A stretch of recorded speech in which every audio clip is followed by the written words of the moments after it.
En 1992, le FIS, le Front islamique du salut, remporte les premières élections législatives libres. Les généraux qui s'accrochent au pouvoir s'y opposent. L'armée annule le vote. En 10 ans, cette guerre civile fera plus de 200 000 morts.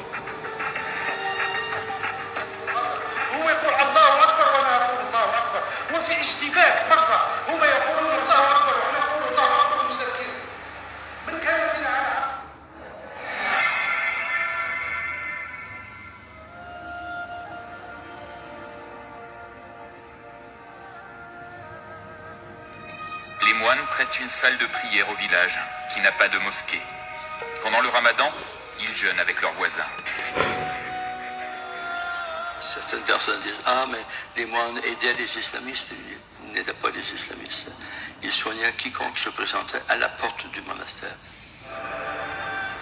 Les moines vont alors se heurter aux autorités locales. Le préfet de la région ordonne qu'ils partent.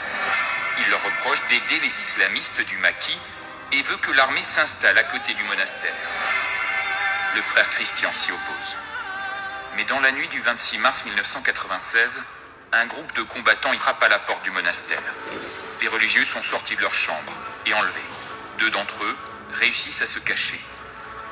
Les 7 autres sont emmenés dans la montagne. Dans les jours qui suivent, l'armée algérienne se déploie à la recherche des moines. Pendant 3 semaines, il n'y a aucune revendication. Mais le 19 avril, le quotidien El Hayat à Londres publie un communiqué du GIA. Il réclame la libération de prisonniers détenus en France et en Algérie en échange de la vie des moines. Le document est signé de son chef, Jamel Zitouni. Mais les négociations n'aboutissent pas. Le 21 mai, dans un nouveau communiqué, les islamistes annoncent l'exécution de leurs otages. Le document est paraphé par leur chef, Jamel Zitouni. Les funérailles se déroulent le 2 juin, à la basilique Notre-Dame d'Afrique, à Alger. Les 7 cercueils arrivent, lourds, fleuris. Le soir où nous sommes arrivés à Alger, j'ai dit que je voudrais absolument les voir et que c'était important que quelqu'un les identifie afin que les familles puissent être certaines que c'était les restes des membres de leur famille. Et que c'est à ce moment-là que j'ai dit un peu en blague, mais un peu sérieusement aussi, que de toute façon j'allais à l'hôpital avec mon tournevis et que je ouvrirais les cercueils si on les ouvrait pas. C'est peut-être ça qui a fait changer l'attitude et le lendemain on nous a dit qu'on pourrait les voir. C'est alors que l'ambassadeur français lui fait une étrange révélation. Seules les têtes des moines ont été retrouvées. Mais l'information doit rester secrète. Au départ, vous vous dites, forcément, c'est les islamistes. Oui, il n'y a pas de question pour moi au départ. Tout nous est présenté comme ça. Le contexte là-bas est celui-ci. Pour nous, il n'y a pas de questionnement à ce moment-là. Pour vous, à ce moment-là, c'est le GIA. Voilà. Les doutes commencent à partir du moment où on ne nous a pas dit tout de suite qu'il y avait que les têtes dans les cercueils. Au début de l'été 1996, un étrange visiteur débarque à l'Assemblée nationale. C'est un militaire algérien. Il a des révélations brûlantes à faire au député Alain Marceau, ancien juge antiterroriste. Il me laisse entendre à l'époque qu'il est vraisemblable qu'il pourrait y avoir une implication. Des services officiels qui pouvaient être de nature militaire ou des services de renseignement étaient les auteurs de l'assassinat de nos moines et qu'il ne fallait pas porter l'accusation sur les groupes djihadistes de l'époque, enfin sur les groupes terroristes de l'époque qui étaient de type GIA. Voilà, je pense qu'effectivement le gouvernement algérien de l'époque ou les services algériens étaient capables de nous mentir, de nous manipuler et je me demande même si ce n'était pas le jeu préféré des Algériens à l'époque. Les services secrets algériens impliqués. Le député prévient aussitôt le ministère de la Justice. Mais la France ne veut pas enquêter. L'Algérie nous fournit du pétrole et du gaz. L'affaire est sensible. Quelle est cette vérité qui embarrasse les autorités algériennes et françaises? En 2002, un sous-officier de la sécurité militaire se confie à la presse. Son nom, Abdelkader Tiga. Il était en poste à Blida, près de Tibérine. Il affirme que l'enlèvement et les communiqués du GIA sont bien l'œuvre des services secrets algériens. les moines, c'était deux communautés, tu te rappelles bien? Deux. Le premier, c'était nous. Tu avais raison, c'est ça. C'était mettre ça sur le dos du GIA, de l'islamisme. Pour Tiga, l'affaire est une manipulation d'État, une opération dirigée par les généraux du DRS, les services secrets algériens. Selon lui, le numéro 2, le général Smaïn Lamari, aurait retourné directement Jamel Zitouni, le chef du GIA. Le général Smaïn Lamari s'est confié à son homologue et ami Raymond Nart, le numéro 2 du contre-espionnage français. Lamari vous aurait confié avoir épargné volontairement Zitouni. Oui, c'est possible. Ce qu'il a dit, j'étais là, quand il nous l'a dit. Nous, on n'a pas de chance en Algérie. Le patron du GIA, c'est un marchand de poulet. Il a dit qu'il s'en servait pour comment dire, comme il était bête. Ils l'ont fait plus ou moins monter, si vous voulez. Il voulait faire monter Zitouni, ça veut dire quoi? Ben, ça veut disparaître il se débrouillait pour faire disparaître des concurrents, etc. Voilà. Semer la zizanie. Voilà.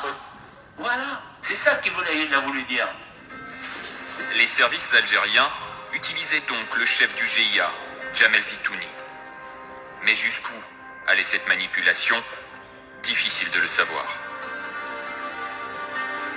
Pour l'association des droits de l'homme Algeria Watch, l'infiltration des groupes islamistes faisait partie d'une stratégie globale des généraux algériens.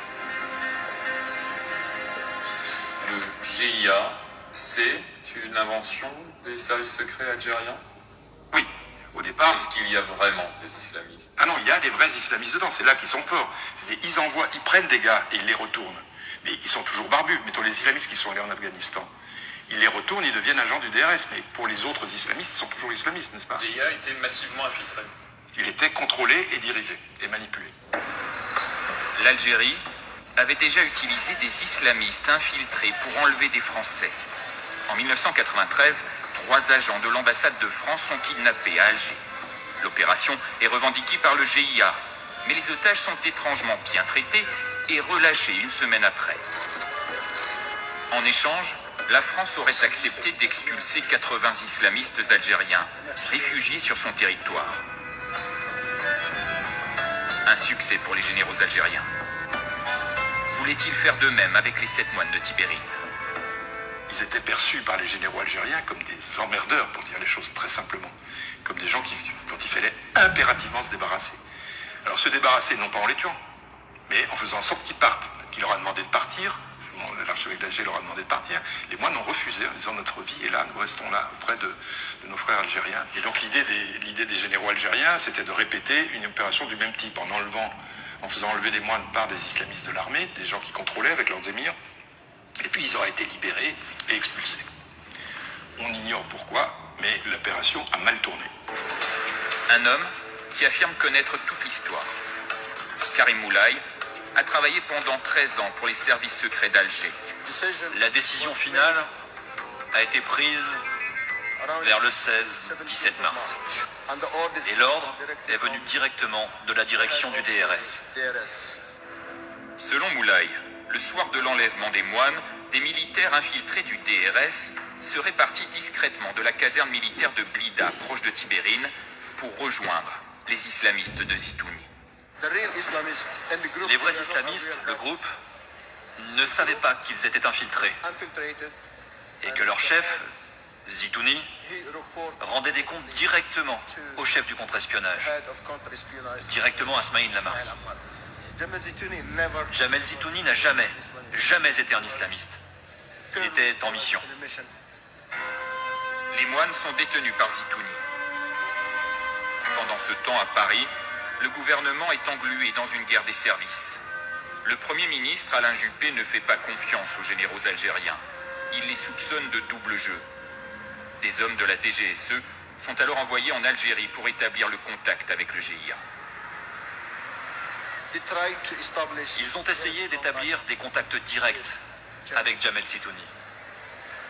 Et ça, Et donc de découvrir que Zitouni était un agent des services secrets. et c'est ça qui a provoqué un Un gros problème auquel personne ne s'attendait. Selon Moulay, les généraux algériens dont Smaïn Lamari sont dans l'impasse. C'est alors qu'ils auraient décidé d'envoyer un commando tuer les moines. L'un de ces soldats était proche de Karim Moulay. J'ai un collègue très proche. On vivait, on travaillait ensemble. Il m'a dit, on part en mission à Blida pour 2 jours. Et quand il est revenu, il m'a tout raconté. Il a dit, voilà, on a fini le travail. On l'a fait. On les a eus. On les a tués.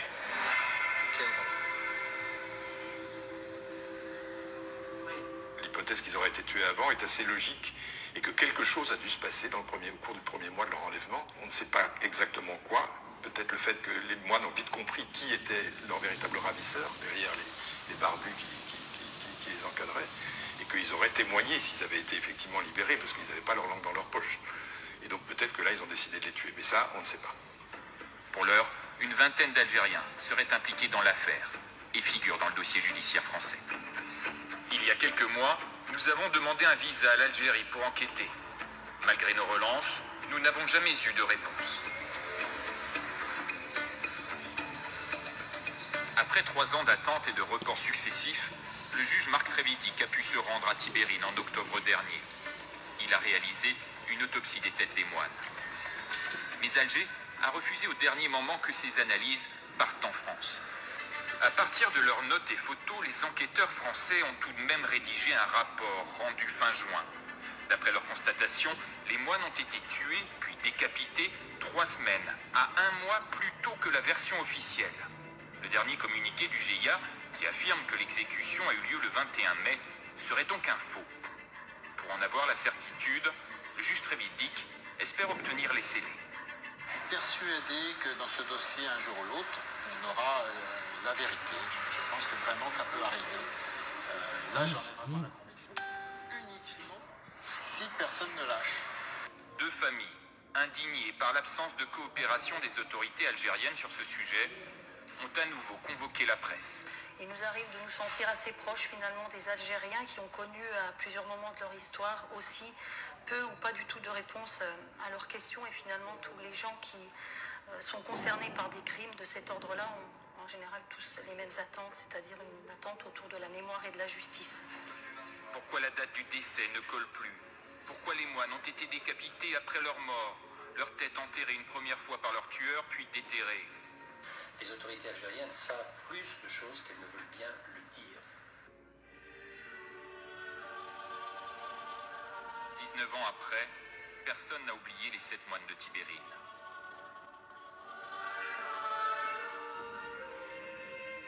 Au mur de l'église, les paroissiens ont accroché le testament du frère Christian.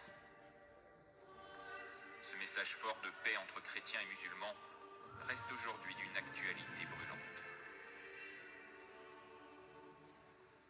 S'il m'arrivait un jour, et ça pourrait être aujourd'hui, d'être victime du terrorisme, j'aimerais que ma communauté, mon église, ma famille, se souviennent que ma vie était donnée à Dieu et à ce pays.